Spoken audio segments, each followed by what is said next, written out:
बिस्मिल्लाहिर्रहमानिर्रहीम। अस्सलाम वालेकुम डियर स्टूडेंट्स, मैं हूं ज़ाकिर ख़ान और आप लोग देख रहे हैं मेरा यूट्यूब चैनल जी एकेडमी।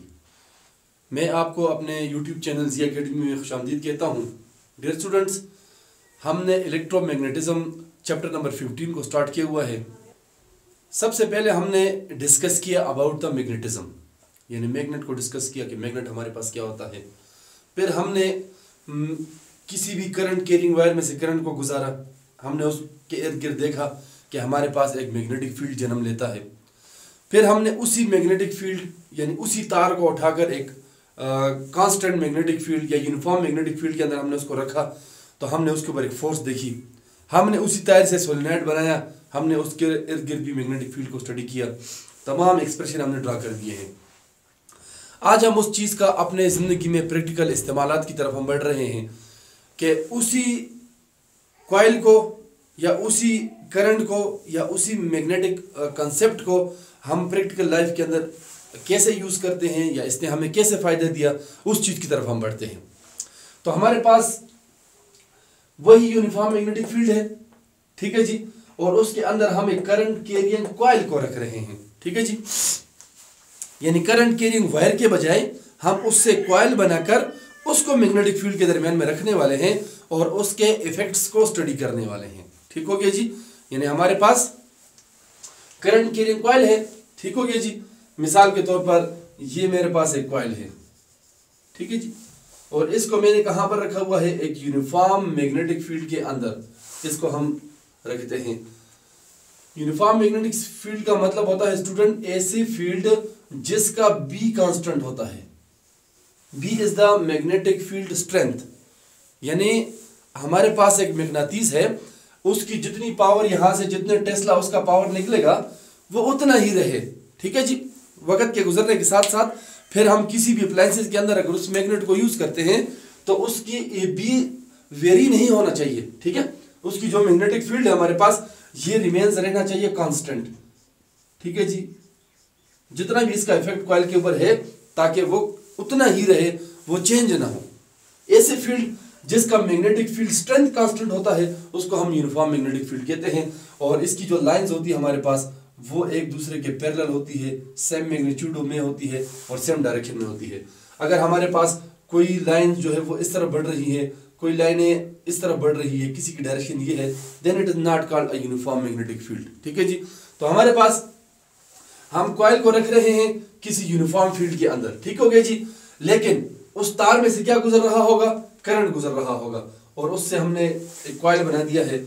ये एक कॉइल है जिसके अंदर से करंट गुजर रहा है, it is the direction of current, और इसको हमने एक यूनिफॉर्म मैग्नेटिक फील्ड के अंदर रख दिया है। रखने के बाद क्या हो गया जी, इसके ऊपर टर्निंग इफेक्ट पैदा होता है, इसके ऊपर टॉर्क प्रोड्यूस होता है, ठीक हो गया जी।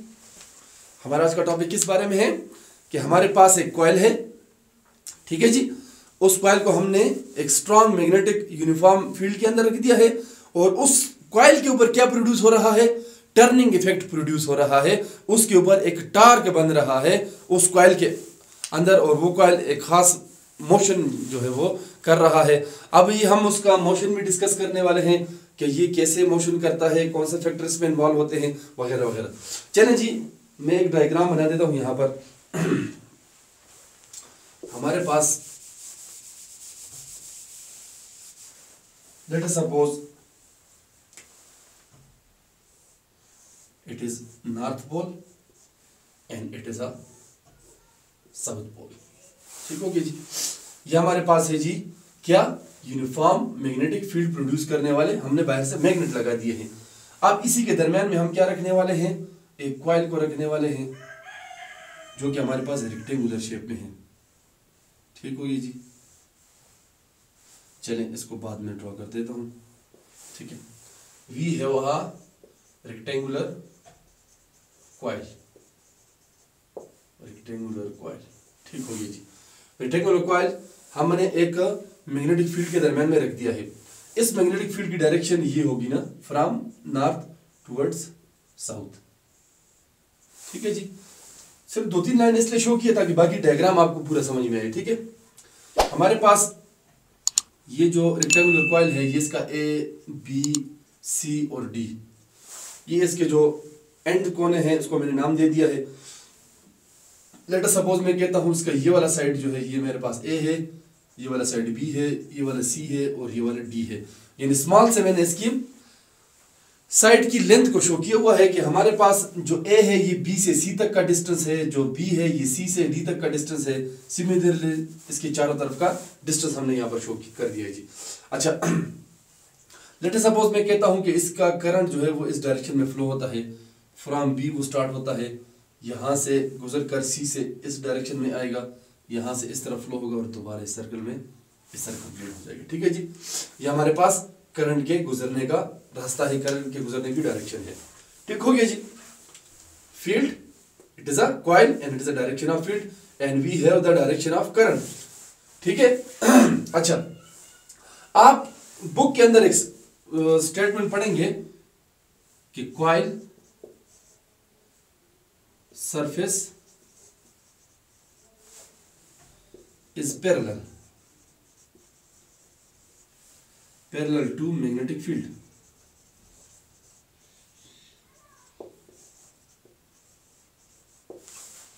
जी तो स्टूडेंट, हम सारी बातें करते हैं कि हमारे पास जो इस कॉइल की डायरेक्शन होती है वो मैग्नेटिक फील्ड के परपेंडिकुलर होती है, लेकिन इसके सरफेस की जो डायरेक्शन होती है वो हमारे पास इस फील्ड के पैरेलल होती है। आप देख लें जरा कि ये हमारे पास कॉइल है, ठीक है जी, और ये कॉइल इस मैग्नेटिक फील्ड के बिल्कुल क्या पड़ा हुआ है, पैरेलल पड़ा हुआ है। सरफेस नजर आ रहा है आपकी उसकी, ये surface is a parallel to the magnetic field. ठीक हो गया जी। आपने इस कॉइल को रखना है पैरेलल।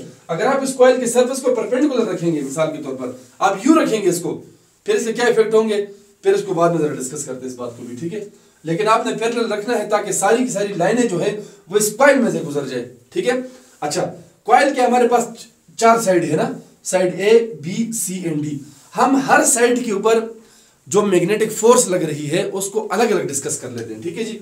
आप देखिए जरा, मिसाल के तौर पर मेरे पास ये जो साइड ए है इसके ऊपर कितनी फोर्स लग रही है, साइड बी के ऊपर कितनी लग रही है, और सी के ऊपर और इस तरह डी के ऊपर अलग अलग हम हर एक पॉइंट के ऊपर फोर्सेस की मिकदार को फाइंड आउट कर लेते हैं। हमें पता चल जाएगा कि टोटल कॉइल के ऊपर फोर्स कितनी लग रही है, और उसके बाद फ्लेमिंग लेफ्ट हैंड रूल को इस्तेमाल करते हुए हम मालूम कर लेंगे कि कौन सी फोर्स किस डायरेक्शन में लग रही है। ठीक होगी जी। अच्छा, first of all we are going to find out the force in the side BC। हमारे पास साइड जो है ये BC है और इसके अंदर जो फोर्स लग रही है वो एरिया A के ऊपर लग रही है। ठीक हो गया जी। एरिया A के ऊपर BC साइड पर जो फोर्स लग रही है उसका मैग्नीट्यूड हम फाइंड करने वाले हैं। हमारे पास फोर्स का फार्मूला हमने पिछले लेक्चर में डिस्कस किया था कि ये हमारे पास बराबर होता है ILB साइन ऑफ थीटा। ठीक हो गया जी। I is the current, L is the length of the wire, B is the magnetic field and sine theta is the angle between the current and the magnetic field. ठीक है जी। Current की direction और magnetic field के दरमियान में जो angle बनता है उसको हम कहते हैं यहाँ पर साइन थीटा। ये भी हमारे पास वेक्टर क्वांटिटी है। ठीक हो गया जी। अच्छा, अगर यहां पर आप देखें तो मैग्नेटिक फील्ड की डायरेक्शन ये है और करंट की डायरेक्शन ये है, तो क्या कहानी बनी हमारे पास, यहां पर it is the direction of current, ये हमारे पास करंट की डायरेक्शन है, और ये हमारे पास मैग्नेटिक फील्ड की डायरेक्शन है, it is the direction of magnetic field. Clearly आप देख सकते हैं कि यहां पर जो एंगल बन रहा है हमारे पास दैट इज द 90 डिग्री। ठीक हो गया जी। ए साइड पर करंट और मैग्नेटिक फील्ड के दरमियान में एंगल बन रहा है 90 डिग्री का। अच्छा, तो हमारे पास इक्वेशन क्या बन जाएगी जी, FA is equal to ILB sine of 90 degree. ठीक हो गया। अच्छा, force of side A will be equal to ILB, और हमारे पास साइन थीटा जो है ये साइन 90 डिग्री जो है, क्योंकि हमारे पास साइन 90 डिग्री जो है ये बराबर होता है 1 के, तो हमारे पास इक्वेशन बन जाएगी FA is equal to ILB। ठीक हो गया। और ये जो लेंथ है इसको अगर मैं इस L को मैं शो करता हूं A के साथ, FA is equal to IB and A, यानी ये छोटा a जो है इसकी लेंथ को शो कर रहा है। It is equation number 1। ठीक हो गया जी। और हमने ये बात पढ़ी है कि हमारे पास जहां पर साइन की वैल्यू 90 होगी वहां पर फोर्स मैक्सिमम लग रहा होगा। ठीक है, तो इट मींस कि जो हमारे पास BC साइड है इसके ऊपर फोर्स जो है मैग्नेटिक फोर्स जो है वो हमारे पास मैक्सिमम लग रही है। इट मींस कि ये साइड किसी न किसी तरफ मोशन करेगा। ठीक हो गया जी। अच्छा, करंट यहां पर पहुंचा तो यहां से डी तक जब ये करंट मूव करेगा तो आप क्लियरली देख सकते हैं कि यहां से इसकी डायरेक्शन करंट की और मैग्नेटिक फील्ड की डायरेक्शन क्या है, वो अपोजिट डायरेक्शन में है, एंटी पैरेलल मूव कर रहे हैं जी। ठीक हो गया जी। अभी हम फोर्स निकाल रहे हैं फ्रॉम सी टू डी। ठीक है जी। तो सी डी जो हमारे पास डिस्टेंस है, इसके अंदर हमारे पास फोर्स कितनी लग रही है जी, इसको हम फाइंड आउट करते हैं, फोर्स ऑफ बी। ठीक हो गया जी। ये डिस्टेंस हमने स्मॉल बी से डिनोट किया हुआ है, तो ये हमारे पास बराबर आ जाएगा I L B sine of theta. F B is equal to I L B and sine of 180 degree. हमारे पास चूंकि ये एंटी पैरेलल है तो एंटी पैरेलल के दरमियान में जो एंगल बनता है हमारे पास, दैट्स द 180 डिग्री। यानी एक बॉडी हमारे पास इधर मूव कर रही है, दूसरी बॉडी हमारे पास इधर मूव कर रही है, तो इनके दरमियान में जो एंगल जन्म लेता है वो हमारे पास होता है 180 डिग्री के बराबर। ठीक हो गया जी। और पैरेलल जो साइड्स होते हैं हमारे पास, यानी ये मूव कर रहा है और ये मूव कर रहा है, ठीक है जी, इनकी डायरेक्शन सेम होती है, सो दे हैव नो एंगल। ठीक है जी। इनके दरमियान में एंगल जीरो होता है। पैरेलल के दरमियान में जीरो एंगल, एंटी पैरेलल के दरमियान में 180 डिग्री और परपेंडिकुलर के दरमियान में 90 डिग्री का एंगल होता है। तो आप कैलकुलेटर से फाइंड आउट कर सकते हैं कि हमारे पास जो साइन ऑफ 180 डिग्री होता है ये इज इक्वल टू होता है जी जीरो के। ठीक हो गया। Sine of 180 and sine of zero equal to zero. तो हमारे पास ये टोटल फोर्स जो है ये बराबर हो जाएगा किस चीज के, 0 न्यूटन के, और यहां से ये हमारे पास न्यूटन है 0 न्यूटन। ठीक है जी। इट मीन्स कि यहां पर हमें किसी किस्म का फोर्स देखने को नहीं मिलेगा। इट इज, ये ऑन नहीं है बल्कि ये 0 न्यूटन है। ठीक हो गया। एक साइड पर हमने मालूम किया मैक्सिमम फोर्स लग रहा है, दूसरी साइड पर जीरो फोर्स लग रही है। ठीक है जी।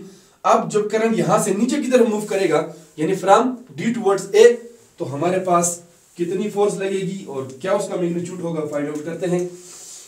हमारे पास फोर्स लग रही है फ्रॉम डी टू ए। ठीक हो गया जी। हमारे पास इस फोर्स को हमने नाम दिया है सी से, सी से हमने इसको डिनोट किया हुआ है।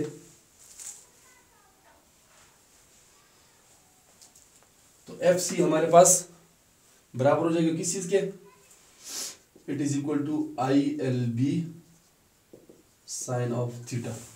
ठीक हो गया। हमारे पास F C is equal to हो जाएगा आई एल बी, और यहां पर आप क्लियरली देख सकते हैं कि हमारे पास जो मैग्नेटिक फील्ड की डायरेक्शन है वो ये है और करंट की डायरेक्शन हमारे पास ये है। तो यहाँ पर जो एंगल बन रहा है एग्जैक्टली वो भी हमारे पास क्या है, वो 90 डिग्री के बराबर है। It is the direction of magnetic field and it is the direction of flowing current. हमारे पास साइन ऑफ क्या आ जाएगा जी, साइन ऑफ 90 डिग्री। ठीक हो गया। अगेन हमारे पास जो है एफ सी बराबर हो जाएगा I L B sine of 90, हमारे पास किसके बराबर है, 1 के बराबर है। So here the force is again maximum. यहां पर भी फोर्स जो हमारे पास मैक्सिमम लग रही है, और हमारे पास F C is equal to हो जाएगा आई बी, और इस डिस्टेंस को हमने शो किया किसके साथ, सी के साथ ना, तो मैं साथ में लगा देता हूं सी। ठीक है जी। तो सी शो करता है इसके डिस्टेंस को, कि यहां से यहां तक जो साइड है ये हमारे पास सी साइड है। ये इक्वेशन नंबर 2 आ जाएगी, ये हमारे पास आ जाएगा इक्वेशन नंबर 3। ठीक हो गया स्टूडेंट्स। सिमिलरली हमारे पास आखिरी साइड बचता है यहाँ ए टू बी। ठीक है। तो we are going to find out the force on the side of A B. ठीक है। उम्मीद है आपको समझ आ रही होगी। तो ए बी साइड के ऊपर जो हमारे पास फोर्स लग रही है उस फोर्स का हम शो करेंगे जी F D and I L B sine of theta. ठीक है।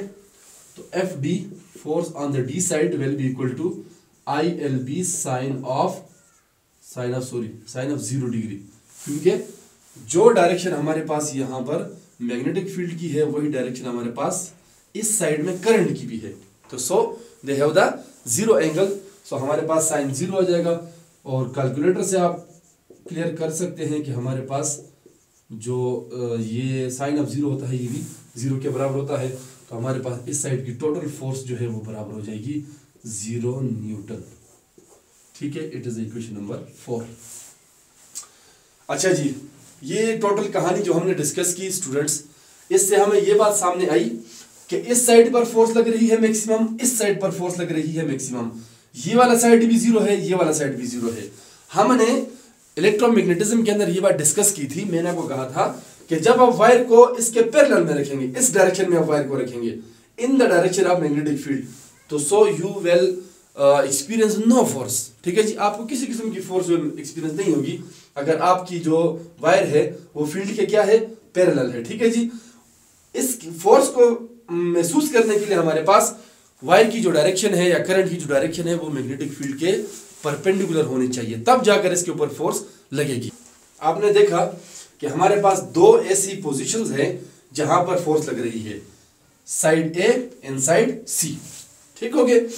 अब by using the left hand rule, Fleming left hand rule को इस्तेमाल करते हुए हम ये मालूम करेंगे कि इस साइड पर फोर्स किस डायरेक्शन में लग रही है और इस साइड पर यानी एडी साइड पर कौन सी डायरेक्शन में फोर्स लग रही है और बीसी साइड पर फोर्स कौन सी डायरेक्शन में लग रही है। फ्लेमिंग लेफ्ट हैंड रूल के अंदर हमने ये बात डिस्कस की थी कि आप अपनी तीनों उंगलियों को इस डायरेक्शन में रखें कि आपके तीनों उंगलियां एक दूसरे के ऊपर क्या हो, परपेंडिकुलर हो। ठीक है जी, तो हमने वहां पर पढ़ा था कि आपकी जो मिडिल फिंगर है ये शो करेगी द डायरेक्शन ऑफ करंट। ठीक है, यानी मिडिल जो लफ्ज है इससे आप आई को ले लेंगे ना, मिडिल MIDDLE, ये आपका आ जाएगा आई। ठीक है जी, आपने अपनी उंगली पर लिख देना है आई। ठीक हो गया जी। हमारे पास 4 फिंगर, ठीक है जी, यानी ये जो हमारे पास 4 फिंगर है, ठीक है, इससे हम क्या ले लेंगे, एफ को ले लेंगे। ठीक है जी, it is F and it shows the direction of magnetic field. ठीक है जी, ये उंगली हमारे मैग्नेटिक फील्ड की डायरेक्शन को शो करेगी। ठीक है, और ये जो एम थंब है हमारे पास, ठीक है जी, तो आपने थंब में से क्या लेना है, एम को लेना है। ठीक है जी, M and M shows the motion. ठीक है, direction of the current, direction of the magnetic field, F for the field. ठीक है, और एम इज द मोशन। अब हमने अपनी इस उंगली को रखना है करंट की डायरेक्शन में, इसको रखना है मैग्नेटिक फील्ड की डायरेक्शन में, और जिस तरफ हमारा अंगूठा होगा उस तरफ इस वायर के ऊपर फोर्स लग रही होगी। ठीक है, अब अगर हम इस साइड के ऊपर बात करें तो हमारे पास करंट की डायरेक्शन है डाउनवर्ड। ठीक है, और मैग्नेटिक फील्ड की डायरेक्शन है इस तरफ। ठीक है, तो हमने अपनी इस उंगली को रखना है करंट की डायरेक्शन में और इसको रखना है मैग्नेटिक फील्ड की डायरेक्शन में।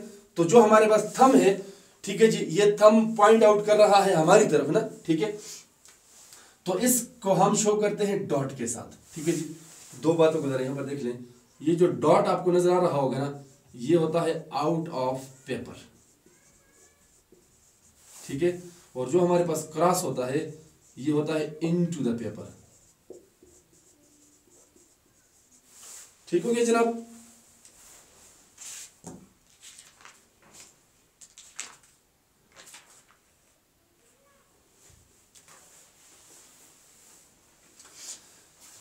यानी अब जब भी आप पेपर के ऊपर कोई डॉट का निशान देखेंगे, कहीं पर फील्ड के अंदर हमारे पास इस तरह बहुत सारे डॉट होंगे इस तरह। ठीक है, तो आपने डॉट को क्या समझना है कि ये फोर्स हमारी तरफ लग रही है, इसकी डायरेक्शन जो है ये हमारी तरफ है, ये आउट ऑफ द पेपर है। ठीक है जी, जैसे ये पॉइंटर में आपकी तरफ पॉइंट कर रहा हूं, ठीक है जी, ये जो मैं आपकी तरफ इशारा कर रहा हूं, इस शोड द 0, ये आपकी तरफ डॉट को शो कर रहा है। ठीक है जी, और जब आप इस तरफ मूव करेंगे टुवर्ड्स द पेपर, यानी आप देख रहे हैं कि ये चीज पेपर की तरफ मूव कर रही है, तो उसको हम क्रॉस के निशान से शो करेंगे। ठीक हो गया जी, यहां पर इस साइड को मैंने डॉट से शो किया ना। ठीक है, यहां से अगर इसको हम दूसरे कलर से शो करेंगे तो आपको वाज़ेह नजर आएगा, ये डॉट हो गया। ठीक है, तो हमारे पास ये बात साबित हुई यहां से कि भाई ये साइड जो है ना ये हमारी तरफ मूव कर रहा है इस तरह से। ठीक है जी, यानी ये वायर जो फोर्स एक्सपीरियंस करेगा वो हमारी तरफ होगा। ठीक है जी, वो आउट ऑफ द पेपर होगा। ठीक है जी, अच्छा यहां पर फोर्स को जरा फाइंड आउट कर लेते हैं। इस साइड के फोर्स की डायरेक्शन का हमें पता चला। अब यहां पर देखते हैं फोर्स किस तरफ लग रही है। ये आपने रखा मैग्नेटिक फील्ड की डायरेक्शन में अपनी उंगली को, करंट किस तरफ फ्लो कर रहा है, ऊपर की तरफ, तो आपने अपनी उंगली को ऊपर की तरफ कर देना है। ये करंट की डायरेक्शन है, ये मैग्नेटिक फील्ड की डायरेक्शन है, और आपका अंगूठा किस तरफ है, ये इनटू द पेपर है। तो इनटू द पेपर को हम शो करते हैं किस चीज के साथ, क्रॉस के निशान के साथ। यहां पर आप क्रॉस लगा देंगे। ठीक है, अच्छा अब आपको पता चला कि भाई ये वाली डायरेक्शन है पेपर की तरफ और ये वाली डायरेक्शन है हमारी तरफ। ठीक है, तो लीजिए आप जरा इस चीज को प्रैक्टिकली भी देख लें। ये आपके पास है कॉइल ना, ठीक है, ये ठीक हो गया। इस कॉइल के इस तरफ जो फोर्स लग रही है वो मेरी तरफ लग रही है, यानी ये मेरी तरफ मूव करेगा इस तरह से। इस साइड पर जो फोर्स लग रही है वो इनटू द पेपर है, वो पेपर की तरफ ये वाला साइड मूव करेगा, ठीक है। तो आपका कॉइल जो है इसकी मूवमेंट की डायरेक्शन होगी ये, समझ आ रही है बात की, ठीक है जी। अगर आप इस चीज को ऊपर से देख लेंगे, ठीक है जी, यूं अगर आप इसको देखेंगे, शायद आपको एक कॉइल नजर आ रही है, ठीक है जी, तो हमारी कॉइल की मूवमेंट इस तरफ है ना, ये, ठीक है जी। तो ये हमारे पास है clockwise direction, sorry anti clockwise direction है, ठीक है जी। ये घड़ी के मुखालिफ सिमत में मूव कर रही है, ये हमारे पास एंटी क्लॉकवाइज में ये मूव कर रहा है, ठीक है। अगर आप मैग्नेटिक फील्ड को चेंज करें, इधर साउथ करें इधर नॉर्थ करें, तो इसकी डायरेक्शन क्या हो जाएगी, क्लॉकवाइज हो जाएगी, इसकी डायरेक्शन ऑफ मूवमेंट जो है वो चेंज हो जाएगी, ठीक है। अगर ये कॉइल फ्रीली रोटेट कर रहा है, आपने इसको फ्रीली रोटेट के लिए छोड़ा हुआ है, ठीक है जी, तो ये कॉइल कपल ऑफ फोर्सेस की वजह से, ठीक है जी, इसके ऊपर कपल ऑफ फोर्सेस लग रही है और couple of forces opposite direction में लग रही है, ये इनवर्ड्स है, ठीक है जी, और ये आउटवर्ड फोर्स लग रही है, तो ये कॉइल हमारे पास रोटेट करना शुरू कर देगा और इसी को हम कहते हैं टर्निंग इफेक्ट या टॉर्क, ठीक है जी। कि हमारे पास जो टॉर्क लग रहा है इस कॉइल के ऊपर, ये हमने यूनिफॉर्म मैग्नेटिक फील्ड में रखा, इसके अंदर से हमने करंट को गुजारा और इसके ऊपर क्या पैदा हो गया है, टर्निंग इफेक्ट पैदा हो गया है इस कॉइल के ऊपर, ठीक है जी। और आपका ये कॉइल फ्रीली इस तरह से मूव करना शुरू कर देगा जब तक आप इसमें से करंट को पास करवाएंगे और जब तक आप इसको मैग्नेटिक फील्ड में रखेंगे, तो आपका ये कॉइल जो है ये फ्रीली रोटेट करता रहेगा, ठीक है। आप करंट को स्टॉप कर देंगे तो ये आपका कॉइल रुक जाएगा और आप मैग्नेटिक फील्ड को हटा देंगे तो ये इस कॉइल का जो इफेक्ट है वो खत्म हो जाएगा। हमने ये बात पढ़ी थी कि हमारे पास दो मैग्नेटिक फील्ड है ना, एक मैग्नेटिक फील्ड ये बना रहा है, एक मैग्नेटिक फील्ड इस तार के इर्द गिर्द बन रहा है, तो वो दोनों मैग्नेटिक फील्ड एक दूसरे को क्रॉस करते हैं। ये आगे हम इंशाल्लाह डिटेल से डिस्कस भी करेंगे कि चार्ज पार्टिकल जब इसके अंदर मूव करता है तो ये चार्ज पार्टिकल सारे डिस्प्लेस हो जाते हैं, ठीक है जी। मैग्नेट उसके ऊपर इफेक्ट डालता है और उसकी वजह से ये जो है फोर्स ऑफ रिपल्शन या फोर्स ऑफ अट्रैक्शन को महसूस करता है और उसकी वजह से ये मोशन हमारे पास मुमकिन हो पाती है, ठीक है जी। स्टूडेंट, ये सारी बातें थी हमारे पास टर्निंग इफेक्ट के बारे में कि जब आप किसी भी कॉइल को मैग्नेटिक फील्ड में रखते हैं, उसमें से करंट को पास करवाते हैं, तो उसके ऊपर टर्निंग इफेक्ट प्रोड्यूस होता है अगर वो फ्रीली रोटेट करता हो तो, ठीक है जी। आपने अगर इसको बांध के रखा हुआ है तो फिर इसके ऊपर आपको किसी किस्म की फोर्स महसूस नहीं होगी। अगर ये फ्री टू रोटेट है तो आपके पास ये कॉइल इस तरह से घूमना शुरू कर देगी, ठीक हो गया जी। और अगर आपने इसको दूसरी तरफ मूव करवाना है तो इसके करंट को उल्टा बहा दे, ठीक है जी, करंट की डायरेक्शन को चेंज कर दे, यानी प्लस आपने इधर लगाया है, माइनस इधर लगाया है, तो इस प्लस को नीचे लगा दे, माइनस को ऊपर लगा दे, इसकी डायरेक्शन आपके पास चेंज हो जाएगी, क्लॉकवाइज से एंटी क्लॉकवाइज में कन्वर्ट हो जाएगा, ठीक है जी। ये सारी बातें थी स्टूडेंट्स हमारे पास turning effect of the coil into a magnetic field. जब हम किसी भी कॉइल को उठाकर मैग्नेटिक फील्ड में रखते हैं, बशर्ते कि उसमें से करंट गुजर रहा हो, तो उसके ऊपर क्या लगते हैं, कपल ऑफ फोर्सेस लगते हैं, ठीक है जी। और ये कपल ऑफ फोर्सेस उस कॉइल को रोटेट करवाने में मदद देती है और ये वहां पर रोटेट होना शुरू हो जाता है, ठीक हो गए। आप समझ गए होंगे कि मैं मोटर की बात कर रहा हूं ना, ठीक है, क्योंकि ये कॉइल जो है ये फिर हम इससे मोटर बनाते हैं, अगला टॉपिक भी हमारा मोटर का ही है। तो ये मोटर इस तरह से रोटेट करना शुरू कर देती है, ठीक है जी। अब आपने अच्छा मोटर बनाना है, स्ट्रांग मोटर बनाना है, तो आप क्या करते हैं, आप इस तार को ज्यादा रखते हैं क्योंकि ये एल के ऊपर डिपेंड करता है, आप मैग्नेटिस अच्छा वाला रखता है क्योंकि बी के ऊपर डिपेंड करता है। आप ज्यादा करंट इसमें से पास करवाते हैं तो आपके पास हाई पावर जो है वो मोटर जनरेट हो जाती है, वो बन जाती है, ठीक है। अब मेरे एक स्टूडेंट ने मुझसे सवाल किया कि सर ये कॉइल इस तरह पड़ी हुई है मैग्नेटिक फील्ड के अंदर, अब बात को गौर से सुने, इस तरह से मैग्नेटिक फील्ड के अंदर पड़ी हुई है, तो चलें ये बात समझ आ रही है कि ये हमारे पास जो लाइन है ये इसमें से गुजरती है, इसमें से गुजरती है, तो इसके ऊपर टर्निंग इफेक्ट प्रोड्यूस होता है। सारी कहानी जो हमने पढ़ी ये इसके ऊपर पॉसिबल है। अगर ये कॉइल इसके अंदर यूं रह जाए इस तरह से, इस डायरेक्शन में, व्हाट विल हैपन, तो क्या होगा। देखिए, जब हम मोटर को बनाते हैं ना, इलेक्ट्रिक मोटर, तो इलेक्ट्रिक मोटर के अंदर ये कॉइल हमने इस्तेमाल कर दी है ये, ठीक है जी। और उस मोटर को हमने उठाकर नीचे, पानी की मोटर है मिसाल के तौर पर, उसको हमने नीचे कुएं में डाल दिया है, ठीक है जी। अब ये इस तरह है, हमने बटन ऑन किया, मोटर स्टार्ट हो गई जी, ठीक है, मोटर चल रही है, पानी को निकाल रही है जी, चलते चलते अब हमने मोटर को बंद कर दिया है, पानी का सिस्टम खत्म कर दिया है। तो इनकेस कि ये कॉइल घूमते घूमते उस मोटर में यूं इस डायरेक्शन में रह गई है, ठीक है, तो अब जब हम दोबारा बटन को ऑन करेंगे तो क्या ये मोटर ऑन होगी, ठीक है, क्योंकि तो मैग्नेटिक असल जिसके ऊपर फोर्स लग रही है वो तो मैग्नेटिक फील्ड से आउट हो गई है, ठीक है।